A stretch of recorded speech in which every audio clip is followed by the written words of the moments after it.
कांप जाएगी और तुम हमारी बात सुनने पर मजबूर हो जाओगे। फिर वही धमकियां दी जा रही हैं, फिर वही माहौल बनाने की कोशिश की जा रही है जिससे भीड़ बेकाबू हो, उग्र हो और देश में दंगे फसाद हो सके। अगर ऐसा नहीं है तो ये क्या है कि अगर हमारी बात नहीं मानी गई तो हम अपने तरीके से चलेंगे, लेकिन अगर हमारी बातें नहीं मानी गई तो 15 दिन के बाद फिर आएंगे और उस दिन तुम्हारी जिम्मेदारी होगी, उस दिन हम अपने तरीके से आएंगे। वक्फ पर सरकार संशोधन बिल लेकर आई तो मुसलमानों के नाम पर सियासत करने वाली जमातों की जमीन खिसकने लगी। दिल्ली की हुकूमत को धमकियां दी जाने लगी। अब राजस्थान के जयपुर में वक्फ बिल के खिलाफ मुसलमानों का बड़ा जलसा बुलाया गया। मकसद था मुसलमानों को एकजुट करने का, लेकिन वहां के मौलानाओं ने जहर उगलना शुरू कर दिया। पहले अरशद मदनी ने कहा सरकार मुसलमानों की जमीन को हड़पने की साजिश कर रही है। अब मोदी सरकार के फैसले से नाराज इत्तेहादे मिल्लत काउंसिल के अध्यक्ष और इस्लामिक धर्मगुरु मौलाना तौकीर रजा ने कहा अगर हम सड़कों पर आ गए तो तुम्हारी रूह कांप जाएगी। अगर कुछ होता है तो उसकी जिम्मेदारी हमारी नहीं होगी।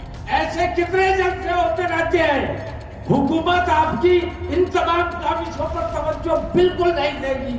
अगर आपको अपनी बात मनवानी है तो उसके लिए ये जरूरी है कि तमाम मुसलमान मुत्तहिद होकर एक आवाज में एक साथ आओ और दिल्ली का घेराव करते हैं।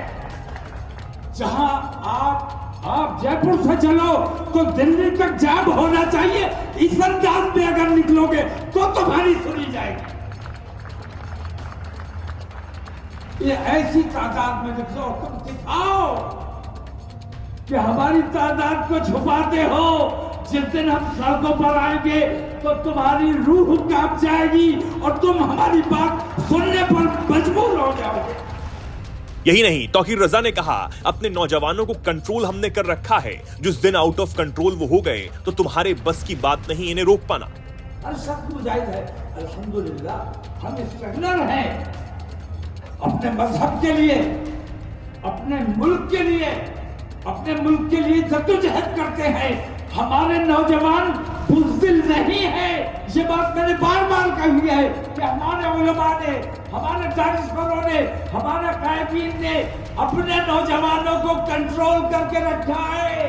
जिस दिन ये नौजवान हमारे कंट्रोल से बाहर हो गए तो तुम्हारे बस की बात नहीं है कि इनको कब्जे में कर सको।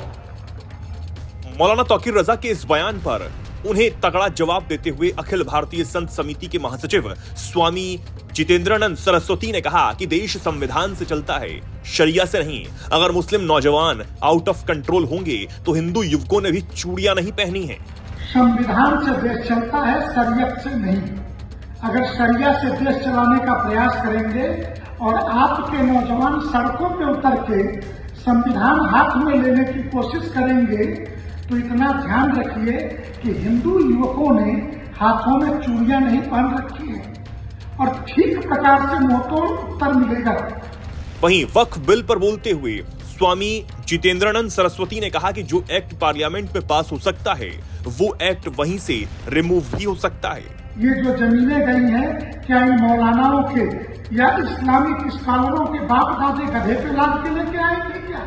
हिंदुस्तान के जर्रे जर्रे पे मुगलों ने जो कब्जे किए, ये कब्जा अब तो छूटना चाहिए और संविधान के दायरे में छूटना चाहिए। जो एक्ट भारत की पार्लियामेंट पास कर सकती है उस एक्ट को रिमूव भी कर सकती है, ये ध्यान रखिएगा। तौकीर रजा वक्फ बिल के खिलाफ एक मंच पर एक साथ होने की बात कही जा रही है, ये तो ठीक है, लेकिन समझने वाली बात यह है कि आखिर इस बिल में संशोधन से असली दिक्कत किसे है? क्या बिल में बदलाव को लेकर मुस्लिम कौम को भड़काना सही है? आखिर ये राजनीतिक रोटियां सेकने वाले मुस्लिम नौजवानों को आगे कर कब तक इनका फायदा उठाते रहेंगे?